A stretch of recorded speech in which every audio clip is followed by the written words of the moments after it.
আসসালামু আলাইকুম প্রিয় ভাইরা, বিখ্যাত হাদিস গ্রন্থ রিয়াদুস সালেহিনের দ্বিতীয় পর্বে আপনাদের স্বাগতম। এখন শুনছেন অনুচ্ছেদ ৩, সবর বা ধৈর্য ধারণ। মহান আল্লাহ বলেন, হে ইমানদারগণ, তোমরা সবর করো এবং সবরের প্রতিযোগিতা করো। সূরা আলে ইমরান আয়াত নম্বর ২০০। মহান আল্লাহ বলেন, আমি অবশ্যই তোমাদের ভয় ও ক্ষুধা দিয়ে এবং তোমাদের জান, মাল ও শস্যের ক্ষতি সাধন করে পরীক্ষা করব। এই পরীক্ষায় ধৈর্যশীলদেরকে সুখবর দাও। সূরা আল বাকারা আয়াত নম্বর ১৫৫। মহান আল্লাহ বলেন, ধৈর্যশীলদেরকে অগণিত পুরস্কার পূর্ণভাবে দেয়া হবে। সূরা আজ-জুমার আয়াত নম্বর ১০। তিনি আরও বলেন, যে ব্যক্তি ধৈর্য ধারণ করে এবং মাফ করে দেয় সেটা দৃঢ় মনোভাবেরই অন্তর্ভুক্ত। সূরা আশ-শুরা আয়াত নম্বর ৪৩। মহান আল্লাহ বলেন, ধৈর্য ও নামাজের মাধ্যমে তোমরা সাহায্য প্রার্থনা করো, আল্লাহ নিশ্চয়ই ধৈর্যশীলদের সাথে আছেন। সূরা আল বাকারা আয়াত নম্বর ১৫৩। মহান আল্লাহ বলেন, আমি তোমাদের পরীক্ষা করব যাতে তোমাদের মধ্যকার মুজাহিদ ও ধৈর্যশীলদেরকে চিনে নিতে পারি। সূরা মুহাম্মদ আয়াত নম্বর ৩১। সবর ও তার ফজিলাত সম্পর্কিত এ ধরনের আরও বহু প্রসিদ্ধ আয়াত আল কুরআনে বর্ণিত হয়েছে। হাদিস নম্বর ২৫, আবু মালিক আল আশআরী রাদিয়াল্লাহু তাআলা আনহু থেকে বর্ণিত। তিনি বলেন, রাসূলুল্লাহ সাল্লাল্লাহু আলাইহি সাল্লাম বলেছেন, পবিত্রতা ঈমানের অর্ধেক, আর আলহামদুলিল্লাহ আমলের পাল্লা পূর্ণ করে দেয়, এবং সুবহানাল্লাহ ও আলহামদুলিল্লাহ আসমানসমূহ ও জমিনের মাঝখানের সব কিছুকে সওয়াবে পরিপূর্ণ করে দেয়। নামাজ হচ্ছে আলোক এবং সাদাকা ঈমানের প্রমাণ। সবর বা ধৈর্য হচ্ছে জ্যোতি, এবং কুরআন তোমার পক্ষে অথবা বিপক্ষে একটি দলিল। আর প্রত্যেক ব্যক্তি সকালে উঠে নিজেকে বিক্রয় করে এবং তাতে সে নিজেকে মুক্ত করে অথবা ধ্বংস করে। মুসলিম। শেষোক্ত কথাটার অর্থ এই যে মানুষ আল্লাহর নিকট নিজেকে পূর্ণভাবে সমর্পণ করে দিয়ে আখিরাতের জন্য কাজ করলে মুক্তি লাভ করবে, এবং তা না করে নিজেকে নফসের কাছে অথবা অন্য কারো কাছে সমর্পণ করে দুনিয়ার স্বার্থের জন্য কাজ করলে ধ্বংসপ্রাপ্ত হবে। অনুবাদক। হাদিস নম্বর ২৬, আবু সাঈদ আল খুদরি রাদিয়াল্লাহু তাআলা আনহু থেকে বর্ণিত, আনসারদের কতিপয় লোক রাসূলুল্লাহ সাল্লাল্লাহু আলাইহি সাল্লামের নিকট সাহায্য চাইল, তিনি তাদের দান করলেন। আবার তারা চাইল, তিনি আবার তাদের দান করলেন। এমনকি তার নিকট যা কিছু ছিল তা সবই শেষ হয়ে গেল। তার হাতের সব কিছু দান করার পর তিনি তাদের বলেন, আমার নিকট যা মাল আছে আমি তোমাদেরকে না দিয়ে জমা করে রাখি না। যে ব্যক্তি পবিত্র থাকতে চায় আল্লাহ তাকে পবিত্র রাখেন। যে ব্যক্তি কারো মুখাপেক্ষী হতে চায় না আল্লাহ তাকে স্বাবলম্বী করে দেন। যে ব্যক্তি ধৈর্য ধারণ করতে চায় আল্লাহ তাকে ধৈর্য দান করেন। ধৈর্যের চেয়ে উত্তম ও প্রশস্ত আর কোনো কিছু কাউকে দেয়া হয়নি। বুখারী, মুসলিম। হাদিস নম্বর ২৭, সুয়াইব ইবনে সিনান রাদিয়াল্লাহু তাআলা আনহু থেকে বর্ণিত। তিনি বলেন, রাসূলুল্লাহ সাল্লাল্লাহু আলাইহি সাল্লাম বলেছেন, মুমিনের ব্যাপারটা আশ্চর্যজনক, তার সমস্ত কাজই কল্যাণকর। মুমিন ছাড়া অন্যের ব্যাপার এরূপ নয়।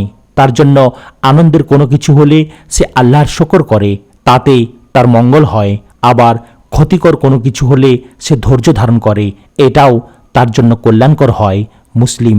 হাদিস নম্বর ২৮, আনাস রাদিয়াল্লাহু তাআলা আনহু থেকে বর্ণিত।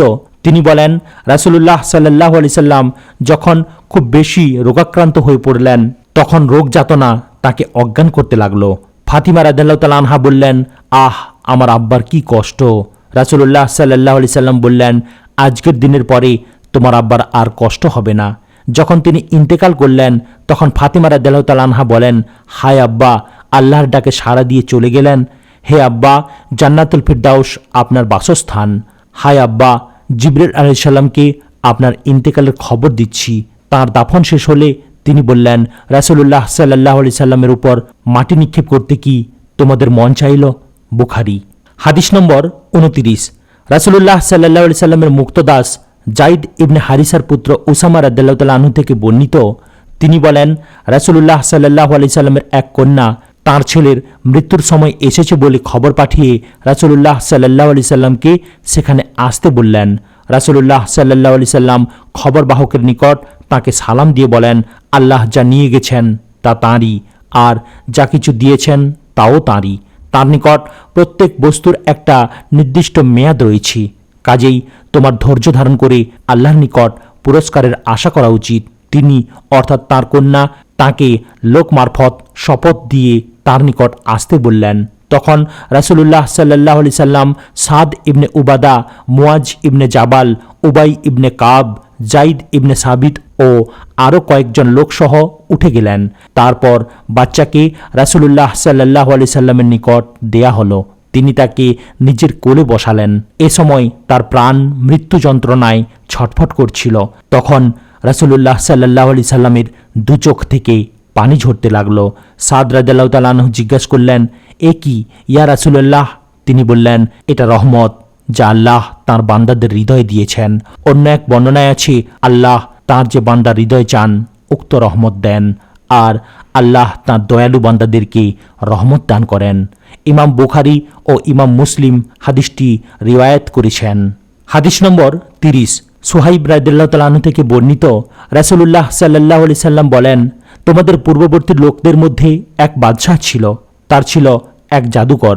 সে যখন বৃদ্ধ হয়ে গেল তখন বাদশাহকে বলল, আমি বৃদ্ধ হয়ে পড়েছি, কাজেই একজন বালককে আমার কাছে পাঠিয়ে দিন, আমি তাকে জাদু শিক্ষা দেব।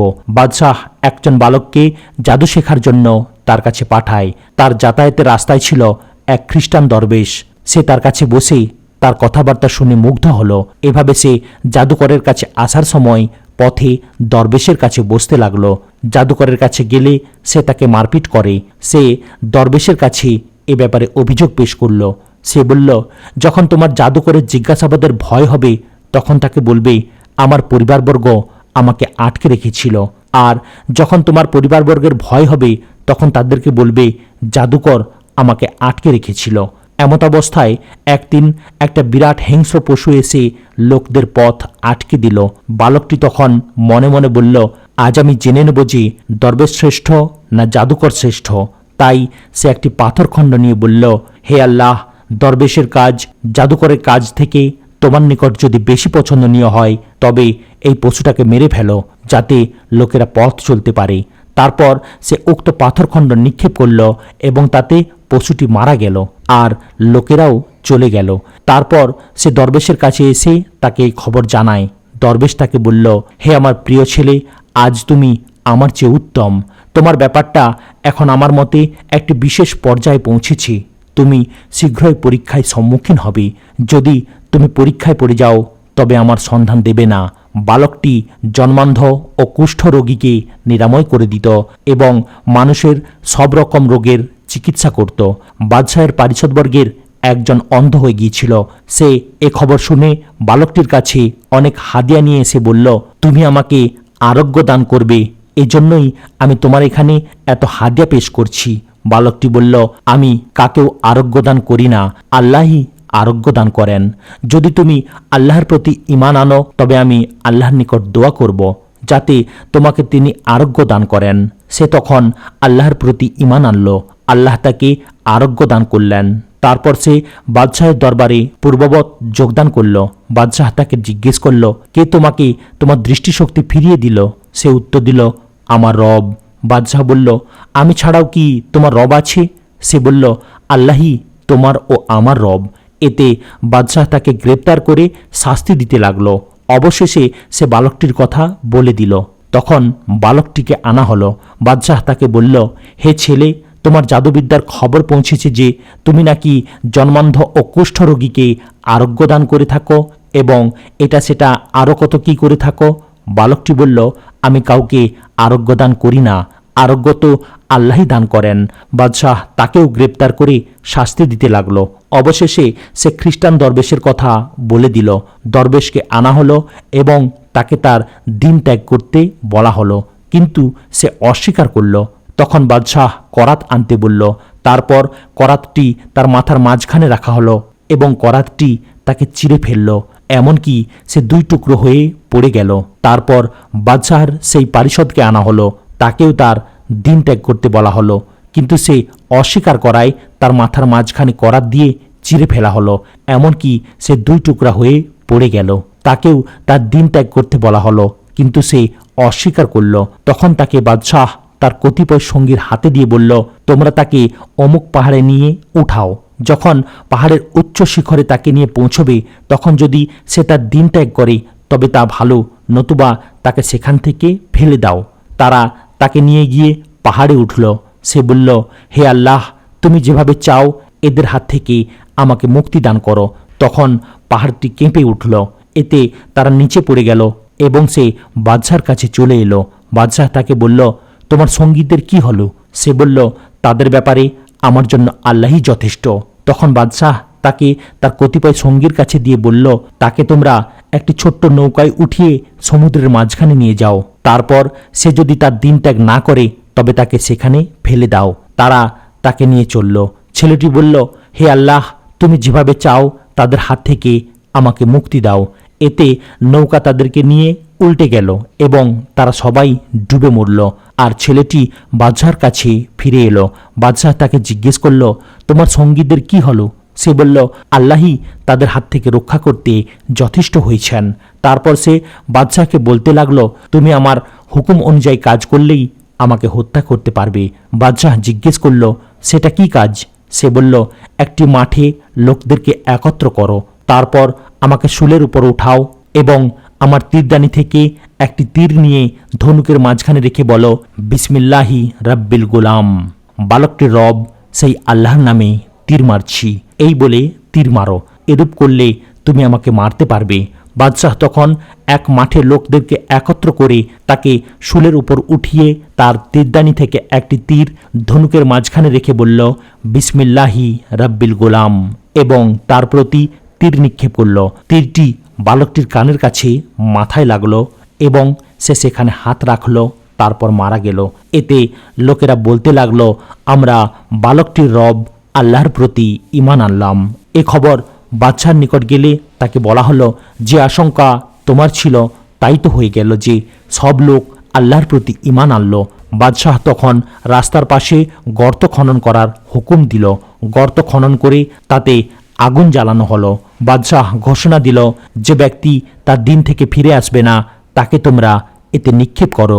যারা তার দিন থেকে ফিরে এলো না তাদেরকে আগুনে নিক্ষেপ করা হলো। অবশেষে একজন মহিলা তার সন্তান সহ এলো। সে আগুনের মধ্যে যেতে সংকোচ করায় সন্তান বলল, হে আম্মা, আপনি সবর করুন, আগুনে ঝাঁপ দিতে সংকোচ করবেন না, কারণ আপনি তো সত্যের উপর আছেন। মুসলিম। হাদিস নম্বর 31। আনাস রাদিয়াল্লাহু তাআলা আনহু থেকে বর্ণিত, তিনি বলেন, নবী সাল্লাল্লাহু আলাইহি ওয়াসাল্লাম এক মহিলার নিকট দিয়ে যান। সে একটি কবরের পাশে বসে কাঁদছিল। তিনি বলেন, আল্লাহকে ভয় করো এবং সবর করো। সে বলল, আপনি আমাকে ছেড়ে দিন, অর্থাৎ আমাকে কাঁদতে দিন। আপনি আমার মতো মুসিবতে পড়েননি। সে তাকে চিনতে পারেনি। তাকে বলা হলো, ইনি হচ্ছেন নবী সাল্লাল্লাহু আলাইহি সাল্লাম। মহিলাটি নবী সাল্লাল্লাহু আলাইহি সাল্লামের বাড়ির দরজার সামনে এলো এবং সেখানে কোনো দারোয়ান দেখতে পেল না। সে বলল, আমি আপনাকে চিনতে পারিনি। নবী সাল্লাল্লাহু আলাইহি সাল্লাম বলেন, সবর তো প্রথম আঘাতেই। বুখারী, মুসলিম। মুসলিমের এক বর্ণনায় বলা হয়েছে, সে তার এক শিশুপুত্রের জন্য কাঁদছিল। হাদিস নম্বর 32। আবু হুরায়রা রাদিয়াল্লাহু তাআলা আনহু থেকে বর্ণিত, রাসূলুল্লাহ সাল্লাল্লাহু আলাইহি সাল্লাম বলেছেন, আল্লাহ বলেন, আমার মুমিন বান্দার জন্য আমার নিকট জান্নাত ছাড়া আর কোনো পুরস্কার নেই যখন আমি দুনিয়া থেকে তার প্রিয়জনকে নিয়ে যাই আর সে সওয়াবের আশায় ধৈর্য ধারণ করে। বুখারী। হাদিস নম্বর 33। আয়েশা রাদিয়াল্লাহু তাআলা আনহা থেকে বর্ণিত, তিনি মহামারী রোগ সম্পর্কে রাসূলুল্লাহ সাল্লাল্লাহু আলাইহি সাল্লামকে জিজ্ঞেস করলেন। তিনি বলেন, এটা ছিল আল্লাহর তরফ থেকে একটা শাস্তি। আল্লাহ যাকে চান তার উপর এটা পাঠান। তিনি এটাকে মুমিনদের জন্য রহমত বানিয়ে দিয়েছেন। কোনো মুমিন বান্দা মহামারী রোগে আক্রান্ত হলে যদি সে তার এলাকায় সবর সহকারে সওয়াবের নিয়তে এ কথা জেনে বুঝে অবস্থান করে যে আল্লাহ তার জন্য যা নির্ধারণ করে রেখেছেন তাতেই সে আক্রান্ত হয়েছে, তবে সে শহীদের সওয়াব পাবে। বুখারী। হাদিস নম্বর 34। আনাস রাদিয়াল্লাহু তাআলা আনহু থেকে বর্ণিত, তিনি বলেন, আমি রাসূলুল্লাহ সাল্লাল্লাহু আলাইহি সাল্লামকে বলতে শুনেছি, মহামহিম আল্লাহ বলেছেন, আমি যখন আমার বান্দাকে তার দুটি প্রিয় বস্তুর মাধ্যমে পরীক্ষা করি, অর্থাৎ তার দুটি চোখের দৃষ্টিশক্তি নষ্ট করে দিই আর সে তাতে সবর করে, তখন আমি তাকে তার বদলে জান্নাত দান করি। বুখারী। হাদিস নম্বর 35। আতা ইবনে রাবাহ রহমতুল্লাহ আলাইহি থেকে বর্ণিত, তিনি বলেন, আমাকে ইবনুল আব্বাস রাদিয়াল্লাহু তাআলা আনহু বলেছেন, আমি তোমাকে একজন জান্নাতি মহিলা দেখাবো নাকি? আমি বললাম, হ্যাঁ। তিনি বলেন, এই কালো মহিলাটি ইঙ্গিত করে দেখালেন। রাসূলুল্লাহ সাল্লাল্লাহু আলাইহি সাল্লামের নিকটে এসে বলল, আমি মৃগী রোগে ভুগছি এবং তাতে আমার শরীর বিবস্ত্র হয়ে যায়। আপনি আমার জন্য আল্লাহর নিকট দোয়া করুন। তিনি বলেন, যদি তুমি চাও সবর করতে পারো, তাতে তুমি জান্নাত লাভ করবে। আর যদি চাও তো আমি তোমার আরোগ্যের জন্য আল্লাহ তাআলার নিকট দোয়া করি। সে বলল, আমি সবর করব, কিন্তু আমার শরীর যে বিবস্ত্র হয়ে যায় সেজন্য আল্লাহর নিকট দোয়া করুন যাতে বিবস্ত্র না হই। তিনি তার জন্য দোয়া করলেন। বুখারী, মুসলিম। হাদিস নম্বর 36। আব্দুল্লাহ ইবনে মাসউদ রাদিয়াল্লাহু তাআলা আনহু থেকে বর্ণিত, তিনি বলেন, আমি যেন রাসূলুল্লাহ সাল্লাল্লাহু আলাইহি সাল্লামকে দেখছি। তিনি নবীগণের মধ্যকার এক নবীর কাহিনী বলছিলেন যে তার জাতি তাকে মেরে রক্তাক্ত করে দিয়েছিল, আর তিনি নিজের চেহারা থেকে রক্ত মুছে ফেলছিলেন এবং বলছিলেন, হে আল্লাহ, আমার জাতিকে ক্ষমা করে দাও, কারণ তারা জানে না। বুখারী, মুসলিম। হাদিস নম্বর 37। আবু সাঈদ ও আবু হুরায়রা রাদিয়াল্লাহু তাআলা আনহুমা থেকে বর্ণিত, নবী সাল্লাল্লাহু আলাইহি সাল্লাম বলেন, মুসলিম বান্দার যে কোনো ক্লান্তি, রোগ, দুশ্চিন্তা, উদ্বিগ্নতা, কষ্ট ও অস্থিরতা হোক না কেন, এমনকি কোনো কাঁটা বিঁধলেও তার কারণে আল্লাহ তার গুনাহ মাফ করে দেন। বুখারী, মুসলিম। হাদিস নম্বর 38। ইবনে মাসউদ রাদিয়াল্লাহু তাআলা আনহু থেকে বর্ণিত, তিনি বলেন, আমি নবী সাল্লাল্লাহু আলাইহি সাল্লামের কাছে গেলাম। তিনি জ্বরে ভুগছিলেন। আমি তাকে বললাম, ইয়া রাসূলুল্লাহ, আপনি তো ভীষণ জ্বরে ভুগছেন। তিনি বলেন, হ্যাঁ, তোমাদের মতো দুজনের সমান জ্বরে ভুগছি। আমি বললাম, আপনার জন্য দ্বিগুণ সওয়াব সেজন্য কি? তিনি বলেন, হ্যাঁ, ঠিক তাই। যে কোনো কষ্টদায়ক বস্তু দ্বারা, তা কাঁটা কিংবা অন্য কোনো বেশি কষ্টদায়ক কিছু হোক না কেন, মুসলিম বান্দা কষ্ট পেলে আল্লাহ অবশ্যই সে কারণে তার গুনাহ মাফ করে দেন, আর তার ছোট গুনাহগুলো গাছের পাতার মতো ঝরে পড়ে যায়। বুখারী, মুসলিম। হাদিস নম্বর 39। আবু হুরায়রা রাদিয়াল্লাহু তাআলা আনহু থেকে বর্ণিত, তিনি বলেন, রাসূলুল্লাহ সাল্লাল্লাহু আলাইহি সাল্লাম বলেছেন, আল্লাহ যে ব্যক্তির কল্যাণ চান তাকে বিপদে ফেলেন। বুখারী। হাদিস নম্বর 40।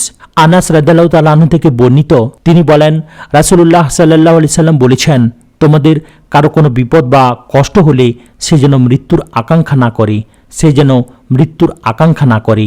যদি কেউ এরূপ করতেই চায়, তবে সে যেন বলে, হে আল্লাহ, তুমি আমাকে জীবিত রাখো, যতক্ষণ পর্যন্ত জীবিত থাকা আমার জন্য কল্যাণকর, এবং যখন আমার জন্য মৃত্যু কল্যাণকর, তখন আমাকে মৃত্যু দাও। বুখারী, মুসলিম। হাদিস নম্বর 41। আবু আবদুল্লাহ খাব্বাব ইবনুল আরাত রাদিয়াল্লাহু তাআলা আনহু থেকে বর্ণিত, তিনি বলেন, আমরা রাসূলুল্লাহ সাল্লাল্লাহু আলাইহি সাল্লামের নিকট মক্কার কাফিরদের বিরোধিতার ব্যাপারে অভিযোগ করলাম। তিনি তখন তার একটি চাদর মাথার নিচে রেখে কাবার ছায়ায় শুয়েছিলেন। আমরা বললাম, আপনি কি আমাদের জন্য আল্লাহর নিকট সাহায্য প্রার্থনা করবেন না এবং আমাদের জন্য দোয়া করবেন না? তিনি বলেন, তোমাদের আগের জামানায় মানুষকে ধরে এনে মাটিতে গর্ত করে তাতে স্থাপন করা হতো, তারপর করাত এনে তার মাথার উপর রাখা হতো এবং তাকে দুই টুকরা করা হতো। অতঃপর লোহার চিরুনি দিয়ে তার শরীরের গোস্ত ও হাড় আঁচড়িয়ে ছিন্ন ভিন্ন করা হতো। তবুও কোনো কিছু তাকে তার দিন ত্যাগ করতে পারেনি। আল্লাহর শপথ, এ দিনকে পূর্ণভাবে তিনি কায়েম করবেনই। এমনকি সে সময় একজন আরোহী সানআ থেকে হাদ্রামাউত পর্যন্ত ভ্রমণ করবে, কিন্তু আল্লাহ আর নিজের মেষপালের জন্য নেকড়ে ছাড়া আর কিছুর ভয় করবে না, কিন্তু তোমরা তাড়াহুড়া করছো।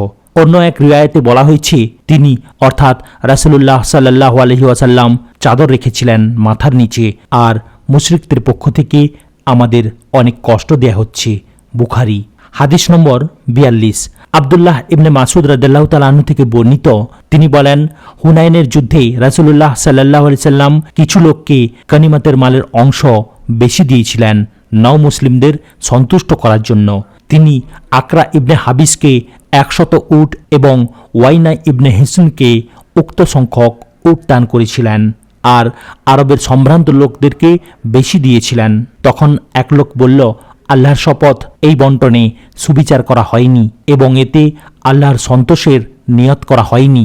আমি বললাম, আল্লাহর শপথ, আমি এ খবর রাসূলুল্লাহ সাল্লাল্লাহু আলাইহি সাল্লামকে অবশ্যই দেব। কাজেই আমি তার নিকটে এসে তাকে উক্ত ব্যক্তির মন্তব্য জানালাম। এতে তার পবিত্র চেহারার রং পরিবর্তিত হয়ে লাল বর্ণ ধারণ করল। তিনি বলেন, আল্লাহ ও তাঁর রাসূল যদি সুবিচার না করেন তাহলে আর কে সুবিচার করবে? তারপর তিনি বলেন, আল্লাহ মুসা আলাইহিস সালামের প্রতি রহম করুন, তাকে তো এর চেয়ে বেশি কষ্ট দেয়া হয়েছে, তিনি সবর করেছেন। আমি মনে মনে বললাম, এরপর আমি কখনো তার নিকট এরূপ কোনো কথা পৌঁছাবো না। বুখারী, মুসলিম। হাদিস নম্বর 43।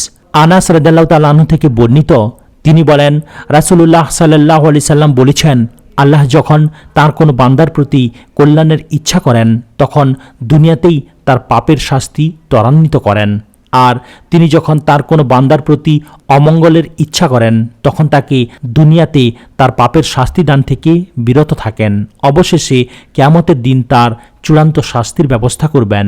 নবী সাল্লাল্লাহু আলাইহি সাল্লাম আরও বলেন, কষ্ট বেশি হলে সওয়াবও বেশি হয়, আর আল্লাহ যখন কোনো জাতিকে ভালোবাসেন তখন তাকে পরীক্ষায় ফেলেন। যে ব্যক্তি এ পরীক্ষায় সন্তুষ্ট থাকে তার জন্য রয়েছে আল্লাহর সন্তুষ্টি, আর যে ব্যক্তি অসন্তুষ্ট হয় তার জন্য রয়েছে আল্লাহর অসন্তুষ্টি।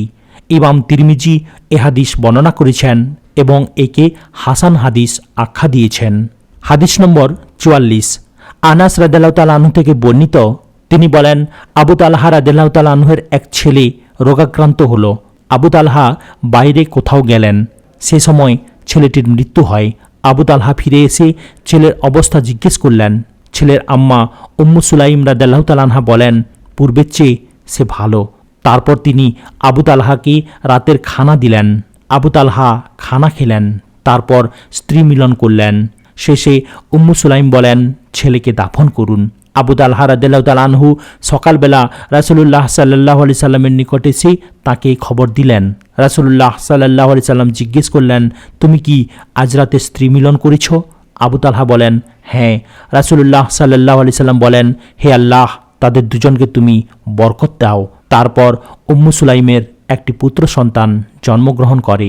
আনাস রাদিয়াল্লাহু তাআলা আনহু বলেন, আবু তালহা আমাকে এ বাচ্চা রাসূলুল্লাহ সাল্লাল্লাহু আলাইহি সাল্লামের কাছে নিয়ে যেতে বলেন এবং তার সাথে কিছু খেজুরও দেন। রাসূলুল্লাহ সাল্লাল্লাহু আলাইহি সাল্লাম বলেন, তোমাদের সাথে কোনো কিছু আছে কি? তিনি বলেন, হ্যাঁ, কিছু খেজুর আছে। নবী সাল্লাল্লাহু আলাইহি ওয়াসাল্লাম সেই খেজুর নিয়ে চিবালেন, তারপর তার মুখ থেকে বের করে তা বাচ্চার মুখে দিলেন আর তার নাম রাখলেন আব্দুল্লাহ। বুখারী, মুসলিম।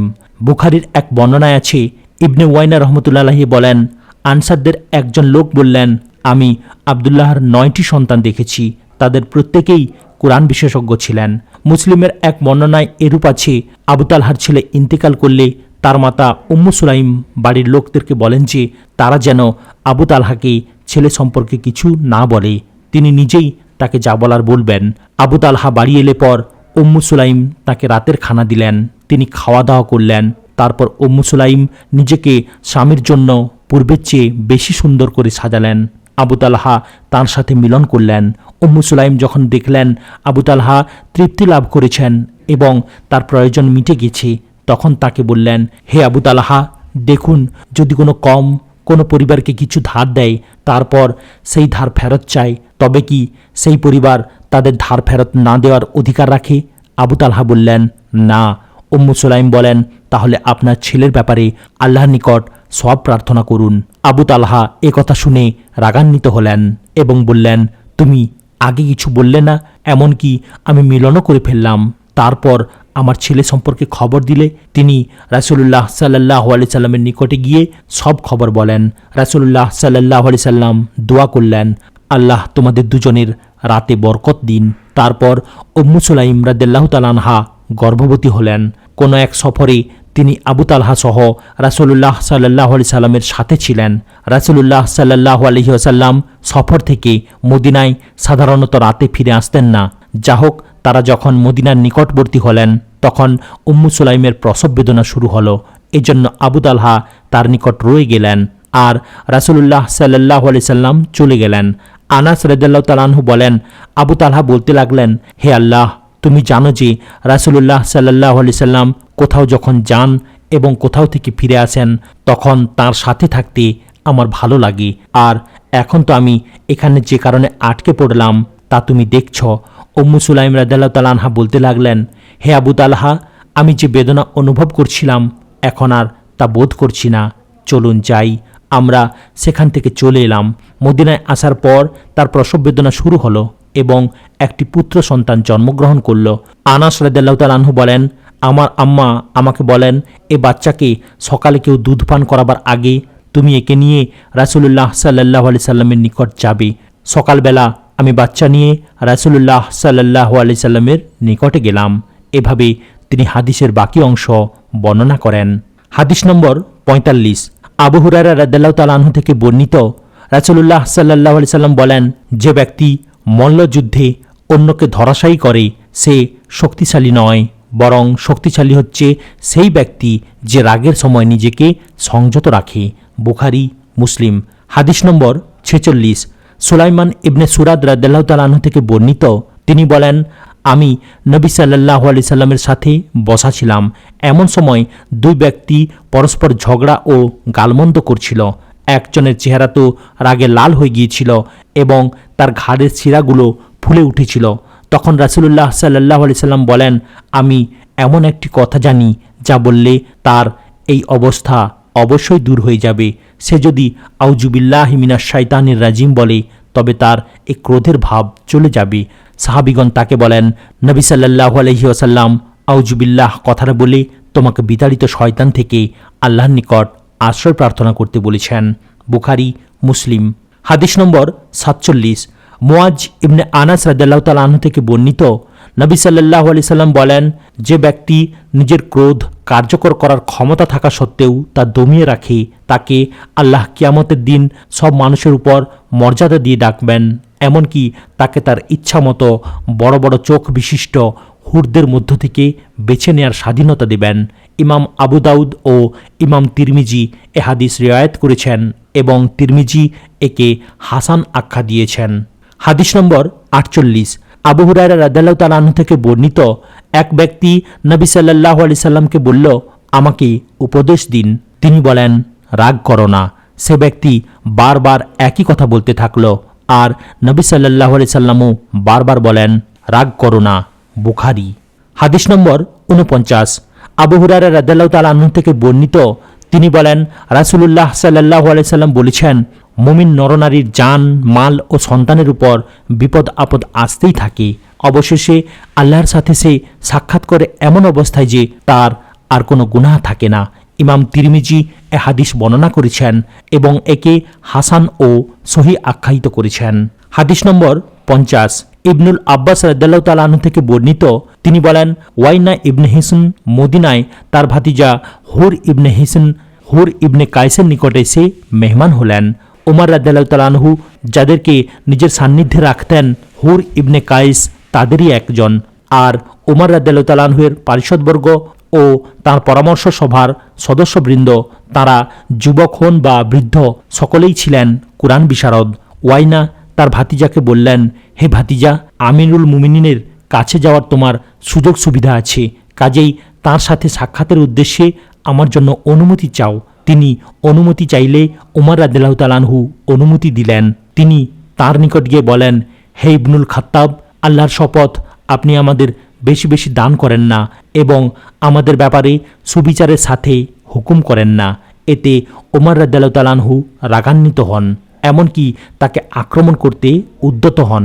তখন হুর তাকে বলেন, হে আমিরুল মুমিনিন, আল্লাহ তার নবী সাল্লাল্লাহু আলাইহি সাল্লামকে বলেছেন, ক্ষমা প্রদর্শন করো, ভালো কাজের হুকুম দাও এবং মূর্খদেরকে এড়িয়ে চলো। সূরা আল আরাফ আয়াত নম্বর ১৯৯। আর ইনি তো মূর্খদের অন্তর্ভুক্ত। আল্লাহর শপথ, এ আয়াত তিলাওয়াত করার পর উমার কোনরূপ বাড়াবাড়ি করেননি আর তিনি আল্লাহর কিতাব অনুযায়ী খুব বেশি আমল করতেন। বুখারী। হাদিস নম্বর ৫১। ইবনে মাসউদ রাদিয়াল্লাহু তাআলা আনহু থেকে বর্ণিত, রাসূলুল্লাহ সাল্লাল্লাহু আলাইহি সাল্লাম বলেন, আমার পরে অনতিবিলম্বে কারো উপর কাউকে গুরুত্ব দেয়া হবে এবং এমন সব কাজ হবে যা তোমরা পছন্দ করবে না। সাহাবীগণ জিজ্ঞেস করলেন, ইয়া রাসূলুল্লাহ, তাহলে এ অবস্থায় আপনি আমাদের কি হুকুম করেন? তিনি বলেন, তোমাদের উপর যেসব অধিকার প্রাপ্য রয়েছে সেগুলো আদায় করো এবং তোমাদের পাওনা আল্লাহর কাছে চাও। বুখারী, মুসলিম। হাদিস নম্বর ৫২। আবু ইয়াহইয়া উসাইদ ইবনে হুদাইর রাদিয়াল্লাহু তাআলা আনহু থেকে বর্ণিত, এক আনসারী বলল, ইয়া রাসূলুল্লাহ, আপনি কি আমাকে কর্মচারী নিযুক্ত করবেন না, যেমন অমুককে নিয়োগ করেছেন? রাসূলুল্লাহ সাল্লাল্লাহু আলাইহি সাল্লাম বলেন, তোমরা অনতিবিলম্বে আমার পরে তোমাদের নিজেদের উপর অন্যের গুরুত্ব দেখতে পাবে। তখন আমার সাথে হাউজে কাউসারে দেখা না হওয়া পর্যন্ত সবর করবে। বুখারী, মুসলিম। হাদিস নম্বর 53। আব্দুল্লাহ ইবনে আউফা রাদিয়াল্লাহু তাআলা আনহু থেকে বর্ণিত, একদিন রাসূলুল্লাহ সাল্লাল্লাহু আলাইহি সাল্লাম দুশমনদের সাথে যুদ্ধে লিপ্ত ছিলেন এবং সূর্য হেলে যাওয়ার অপেক্ষায় ছিলেন। এমন অবস্থায় তিনি তাদের মাঝে দাঁড়িয়ে বলেন, হে লোকেরা, তোমরা দুশমনদের সাথে সংঘর্ষের আকাঙ্ক্ষা করো না, আল্লাহর নিকট শান্তি চাও। তবে যখন তাদের সাথে সংঘর্ষ অনিবার্য হয়ে পড়ে তখন সবর করবে, অটল থাকবে। জেনে রাখো, জান্নাত তরবারি ছায়াতলে। তারপর নবী সাল্লাল্লাহু আলাইহি সাল্লাম বলেন, হে কিতাব অবতীর্ণকারী, মেঘ চালনকারী ও দুশমন বাহিনীকে পরাস্তকারী আল্লাহ, তাদেরকে পরাস্ত করো এবং আমাদেরকে তাদের উপর বিজয়ী করো। বুখারী, মুসলিম। আজ এখানেই সমাপ্ত হলো। ভিডিওর পরবর্তী অংশ অর্থাৎ অনুচ্ছেদ 4 সততা নামক প্রবন্ধটি শোনার জন্য চ্যানেলটিকে সাবস্ক্রাইব করুন, লাইক, কমেন্ট এবং শেয়ার করতেও ভুলবেন না। আসসালামু আলাইকুম ওয়া রাহমাতুল্লাহি ওয়া বারাকাতুহু।